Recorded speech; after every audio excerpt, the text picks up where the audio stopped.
All right, so let's take you to this now. The invitation of the M23 to the African Peace and Security Dialogue held here in South Africa has overshadowed the event. Now, while the M23 has slammed the DRC for turning down the invitation, the country has criticized the Thabo Mbeki Foundation, which organized the event, saying that the foundation is being biased. The event aimed at brokering peace on the African continent took place. But for some analysis on the story, I'm now joined by Dr. Kingsley Makhubela, a former diplomat and international relations expert. Dr. Makhubela, a good evening to you. Thank you so much for joining us. And perhaps what I should do is actually correct just that the purpose of this very summit that is organized by the Thabo Mbeki Foundation. And I know that you were in fact in attendance, and perhaps you can give us your perspective on what you heard was the intention of it. But you've got the foundation's chairperson saying that they wanted to have an engagement that is really about facilitating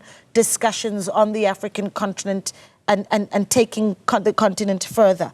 Can you say that this was about brokering peace in conflict-ridden areas on the continent, this event? Naledi, good evening. You know, the establishment of the peace and security dialogue, it's a welcomed event, because it really, what it does, Naledi, it facilitates dialogue amongst disputants. It's not a mediation, and it falls within the context of conflict resolution, what it's called the contextual intervention, where you try to build confidence among disputants, and you allow disputants who, under normal circumstances, don't talk to each other.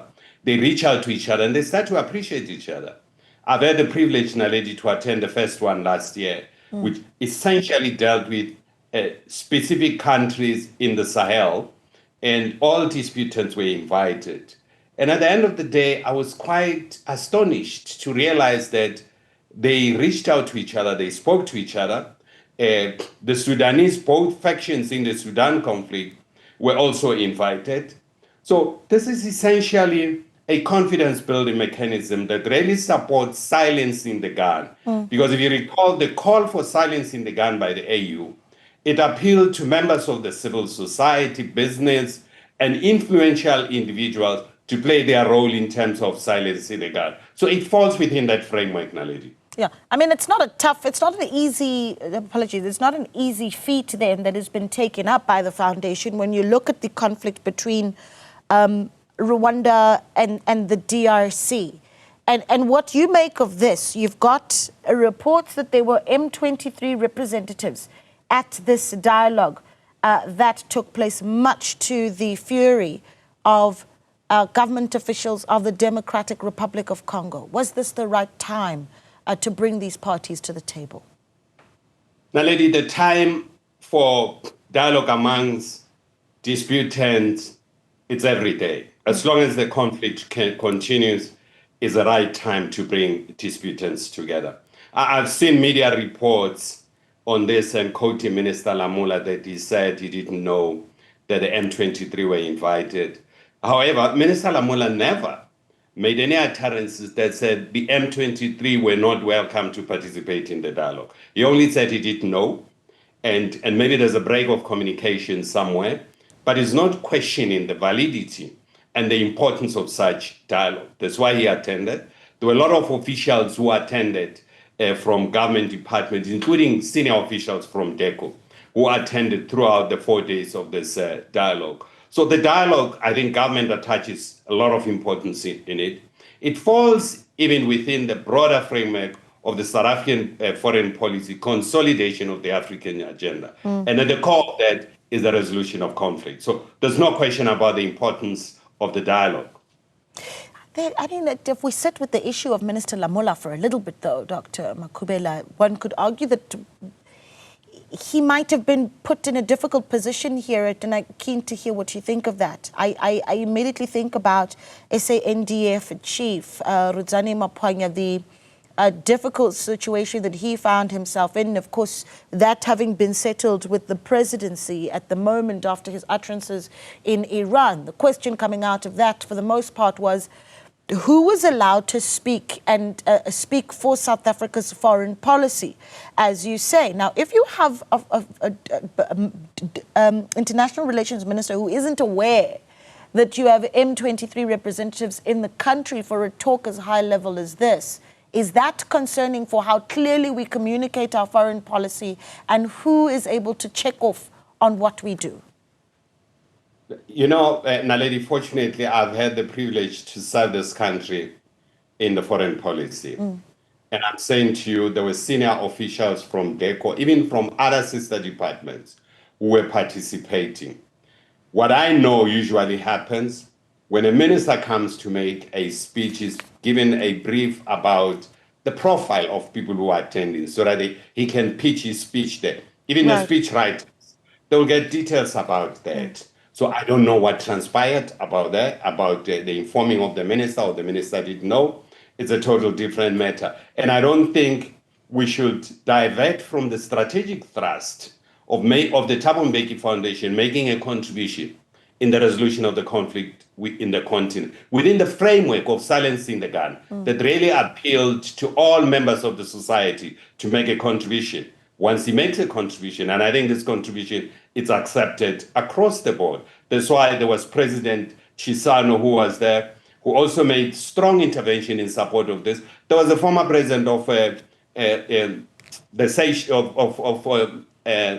what is this holiday country that eludes my mind now, of Mauritius, who was there, who made strategic intervention in terms of that and welcomed the move in terms of facilitating this dialogue. There are a series of dialogues that are going to happen. This is the second series. So there will be a lot of confidence building series of dialogue that would happen. And I was delighted, Naledi, to see factions of the M23 talking to each other, even talking to other disputants. There were representatives from the civil society. There were even members of parliament who came to attend this to show they attached some importance to the dialogue. Okay, and for the sake of good diplomacy, what it is that our government officials need to be doing and how we have that conversation with government officials of the Democratic Republic of Congo. We're seeing reports, of course, that opposition leaders, for instance, from the country, some of them denied the opportunity to attend this event. What do we do with that issue? You know, Naledi, I subscribe to a very good definition of diplomacy, which says it's continuous negotiation, it's harmless, and it's innocuous. So if you are in the statecraft of diplomacy, any talk to anyone, it's harmless.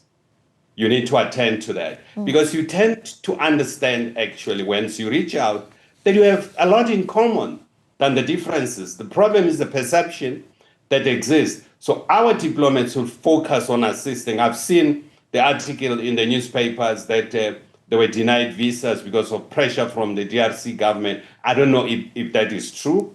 If that is true indeed, it will be regrettable. I think what DECO should have done is to really also support the effort and nudge these people to attend this, because what I've seen there, I mean, Naledi, these people, there were a lot of factions that were there. During break, they were reaching out and talking to each other. And I think that's what is required. Talking to each other is much more important. What did that temperature look like? Yeah, now just to, now I'm quite curious about the temperature of what that looked like when you've got representatives of M23, as you say, across the various factions talking to each other.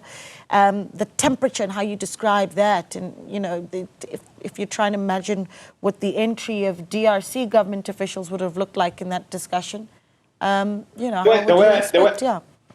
Naledi, I'm told there were people also from a government. You remember the government, there's different parties in the DRC. Sure.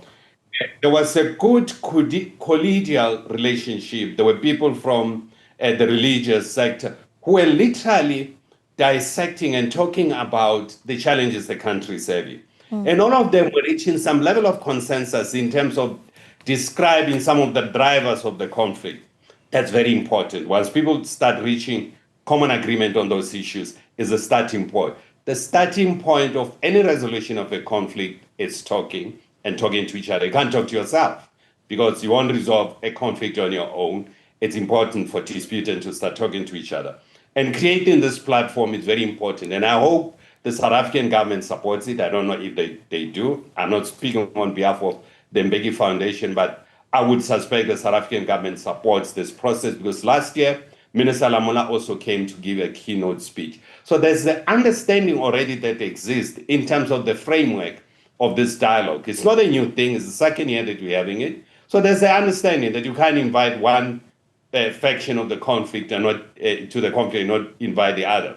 So there is an understanding about it. Yeah, again, I repeat that this is not an easy undertaking by the Thabo Mbeki Foundation or the South African government. We did recently, of course, hear the International Relations Minister Ronald Lamola, of course, reiterating that we continue to have a presence in the DRC through the deployment through MONUSCO, but of course we have pulled out our troops where the SADC mission is concerned, so that being, of course, it's top of line, but it reminds us of the role that South Africa does still have to play in brokering peace. And I thought perhaps a great place for us to close it off, Dr. Makhubela, is to talk about historically South Africa's ability to actually do that, to be able to broker peace on the continent and the roles that we've played. Top of mind would be the conflict in Ethiopia, in the Tigray region, and how we were successfully able to bring the parties to the table. The role that we have to play where silencing the guns is concerned moving forward. You know, Naledi, there's a very rich knowledge that exists within the South African government. South Africa has played a crucial role, remember, during the Sun City dialogue on the DRC. South Africa has brokered peace in Burundi. South Africa brokered peace in Cote d'Ivoire. South Africa played a role across the continent in Somalia, as you are saying, also between Ethiopia and Eritrea. South Africa played a very crucial role in the resolution of this conflict. And that's why the resolution of conflict in the African continent is a cornerstone of the South African foreign policy. Yeah.